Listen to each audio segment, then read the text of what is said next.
I never wanted their approval. At least that's what I told myself as I stood in my penthouse office, staring at the city lights below. The email that had just popped up on my screen was from my younger sister. Mom and Dad are struggling. They need help with the mortgage. I know you probably can't afford much, but anything would help. I let out a bitter laugh. If only they knew. 10 years ago, at the age of 18, I stood in our cramped living room as my father's face turned red with rage. Art school. You want to waste your life on art school? He waved my acceptance letter like it was poisonous. We didn't raise you to be this foolish, Sarah. My mother sat quietly on the couch, her hands folded in her lap. She always stayed quiet during these moments, letting my father's anger fill the room while she disappeared into herself. I got a scholarship, I said firmly, though my voice trembled. And I saved enough from my part-time jobs to cover the rest. Ridiculous. My father crumpled the letter. You're going to business school like your sister. End of discussion. But for once in my life, it wasn't the end. I stood my ground. No. That single word changed everything. My father's face went from red to purple. Then get out. If you think you're smart enough to make it on your own, go ahead. But don't come crawling back when you fail. I packed my bags that night, hands shaking but resolve firm. My sister Madeline watched from her doorway, eyes wide with a mixture of horror and fascination. You're really leaving? I have to, I whispered, stuffing clothes into my duffel bag. I can't live someone else's life anymore. My mother appeared in my doorway as I was zipping up my bag. For a moment, I thought she might stop me, might finally stand up to my father. Instead, she pressed an envelope into my hand. Your grandmother wanted you to have this when the time was right. I think that's now. Inside was a letter and a key to a small safety deposit box. I didn't open the letter until I was sitting in my cheap motel room that night, trying not to cry. My dearest granddaughter, it began. If you're reading this, you've finally chosen your own path. I always knew you would. The key enclosed belongs to box 247 at First National Bank. Inside, you'll find what you need to start your journey. Remember, true art isn't just about creating beauty. It's about seeing value where others see nothing. Love, Grandma Rose. The next morning, I opened that safety deposit box with trembling fingers. Inside was a collection of what looked like old jewelry, some papers, and another letter. These pieces belonged to my grandmother, the note explained. She was an art collector in the 1920s. Most people think they're costume jewelry, but they're not. Find Marcus Chen at Golden Age Antiques. He'll know their true worth. I almost dropped the box when Marcus finished his evaluation. The costume jewelry was actually a collection of rare Art Deco pieces worth over $400,000. But more valuable than the money was Marcus's offer. I see you understand art's true value. How would you like to learn the business? That was the beginning. Marcus became my mentor, teaching me everything about the art and antique world. I learned how to spot genuine pieces, how to negotiate, how to build relationships with collectors. While my family thought I was probably waiting tables or living on the street, I was building a network that would become the foundation of my empire. Within 2 years, I opened my first gallery. By year 5, I had 3 locations and a reputation for finding hidden gems in the art world. Now, 10 years later, I own the largest private art dealership network in the country, with a personal net worth of over $14 million. My family never knew. They never bothered to check. The only photos they saw of me were carefully curated social media posts showing a modest apartment and simple life. My sister occasionally sent condescending messages about job openings at her company, in case you need real work. I kept the illusion going because it was easier than dealing with their sudden interest in my life. But now, staring at my sister's email about our parents' mortgage, I realized the time for illusions was over. I picked up my phone and called my sister. Madeline, bring Mom and Dad to my office tomorrow. I think it's time we talked. Your office? She sounded confused. You mean the coffee shop where you work? No, I said, looking around my penthouse suite at Morgan Tower. My actual office. I'll text you the address. Morgan Tower. She laughed. Sarah, you can't just walk into Morgan Tower and pretend you have an office there. Security won't even let you in the lobby. I smiled, thinking of the building I purchased last year. Trust me, they will. Just be here at 9 a.m. And Madeline, tell Mom and Dad to bring their mortgage papers. All of them.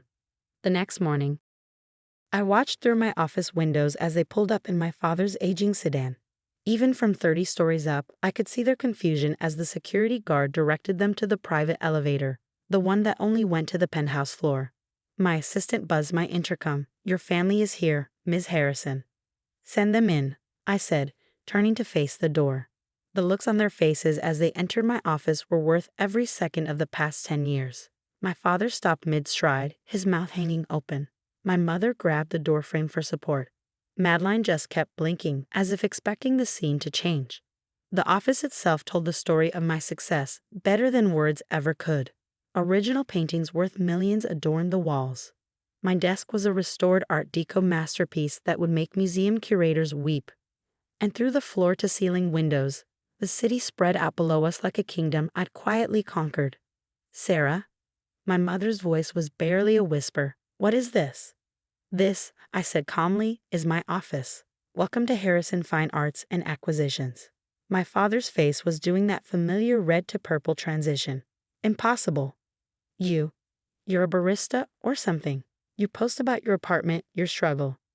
I walked over to a painting on the wall, a piece I'd discovered at a small estate sale for $500 that was now worth $2.3 million. "Actually, I'm the owner and CEO of the largest private art dealership network in the country." Those social media posts, carefully crafted fiction. But Madeline was still struggling to form complete sentences. "The Morgan Tower. This is mine," I finished for her. "Well, technically it belongs to my company, but since I own the company." That's when my father exploded. "How dare you hide this from us? We're your family. All this time you've been secretly." "Secretly what?" I cut him off, my voice sharp. "Secretly succeeding. Secretly building something amazing. Secretly proving you wrong about everything." I walked to my desk and sat down, letting the full weight of my position sink in. "Now about that mortgage problem." The silence in my office was deafening. My father's face had gone from purple to an alarming shade of crimson as he processed what he was seeing. My mother kept running her fingers along the edge of my desk, as if trying to convince herself it was real. Madeline just stood there, mouth slightly open, staring at the original Monet on my wall. I opened my laptop, pulled up my banking dashboard, and turned the screen toward them. "Since we're being honest now, here's my current balance. All $14,236,542 of it." My mother actually gasped. My father's hand started shaking. Madeline dropped her designer purse, the one she always bragged about at family gatherings. "This is why you're here," I continued, pulling out a folder. "You need help with the mortgage. 3 months behind, if I'm not mistaken. The bank is threatening foreclosure." "How did you?" Madeline started. "I own shares in that bank," I said flatly. "I know everything about our family's finances. I know about Dad's failed investments, Mom's credit card debt, and your underwater real estate ventures, Madeline." My father finally found his voice. "You knew we were struggling and did nothing? Your own family?" I stood up slowly, placing both hands on my desk. "Remember the night you kicked me out? 'Don't come crawling back when you fail.' Those were your exact words, weren't they?" "That was different," he sputtered. "We were trying to protect you from making a huge mistake." "No," I said firmly. "You were trying to control me." "There's a difference." I walked over to the window, looking out at the city I'd conquered while they weren't watching. For 10 years, I built this company from nothing. No help, no support, no encouragement from my family. Just hard work, determination, and the gift Grandma Rose left me. My mother's head snapped up. "Rose? What did she?" "She believed in me." I cut her off. "She saw what none of you could, that I had a vision worth believing in. She gave me the tools to start this journey, but I built this empire myself." I turned back to face them. Every holiday dinner, every family gathering, I listened to your subtle jabs.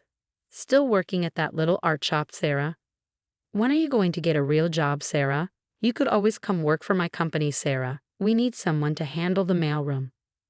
Madeline had the grace to blush at that last one. It had been her favorite dig at our last Christmas dinner. "Now you need my help," I continued. "Now suddenly I'm worth acknowledging. Now that you've seen my bank balance, I'm finally good enough to be part of this family." My father stood up straighter, his businessman persona taking over. "We can discuss the past later. Right now, we need to talk about the mortgage." As your family, stop right there. I held up my hand. Let me show you something. I pressed a button on my desk, and the large screen on the wall came to life. Financial documents appeared: bank statements, property deeds, investment portfolios. This is everything, I said. Every debt, every failed investment, every financial mistake. The total amount needed to clear everything and put this family back on solid ground is exactly $2,400,000. My father's eyes lit up with hope. Madeline started to smile. My mother reached for my hand across the desk. I pulled my hand back. I have that amount set aside in a separate account. I've had it set aside for years, actually. Every time you hit a rough patch, every time you nearly lost the house, I watched and waited. I wanted to see if any of you would ever try to actually fix things yourselves. But you never did. I continued. Instead, you took out more loans. You remortgaged the house. You borrowed from friends. You did everything except admit you needed to change. I sat back down at my desk. So here's what's going to happen. I will clear every debt. I will save the house. I will even set up a trust fund to ensure this family never faces financial hardship again. They all started to speak at once, but I held up my hand again. But there are conditions, I said firmly. First, Dad will retire. No more risky investments, no more trying to prove yourself. Second, Madeline will close her failing real estate business and go back to school. I know you always wanted to be a teacher before Dad pushed you into business. Madeline's eyes widened. I was the only one who remembered her original dream. Third, I continued, Mom will finally start that small bookstore she's always dreamed of. I'll provide the startup capital. My mother started crying quietly. She'd given up that dream 30 years ago to support Dad's business ambitions. And finally, I looked each of them in the eye. We're going to have weekly family therapy sessions. All of us. Because money isn't our only problem, and I'm tired of pretending it is. My father started to object, but my mother put her hand on his arm. We'll do it, she said softly. All of it. I nodded, then pressed another button on my desk. My assistant entered with a stack of documents. These papers make everything official, I explained. The debt clearance, the trust fund, the conditions, everything. Take them home, read them carefully. If you agree, sign them and bring them back tomorrow. As they stood to leave, still looking shell-shocked, I added one more thing. And Dad, that thing you said 10 years ago, about me crawling back when I failed.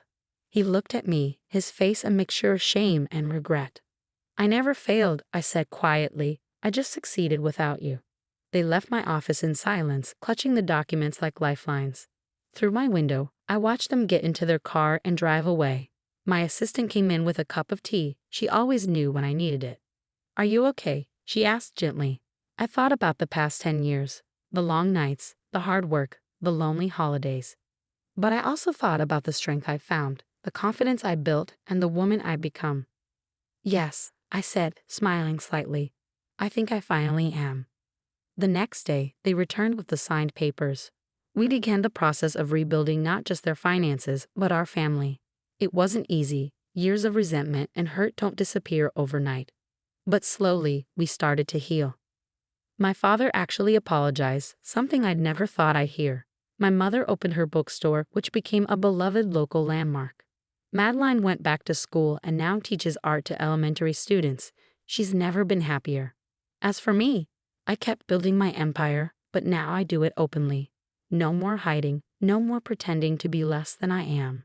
Because sometimes the best revenge isn't making others feel small. It's showing them how big you can become without their approval. My grandmother's old jewelry box sits on my desk now, a reminder of where it all began. Inside, there's still one piece I've never sold, a simple gold locket with her picture. On difficult days, I open it and remember her words. True art isn't just about creating beauty. It's about seeing value where others see nothing. She was right, and sometimes the most valuable thing you can find is your own worth.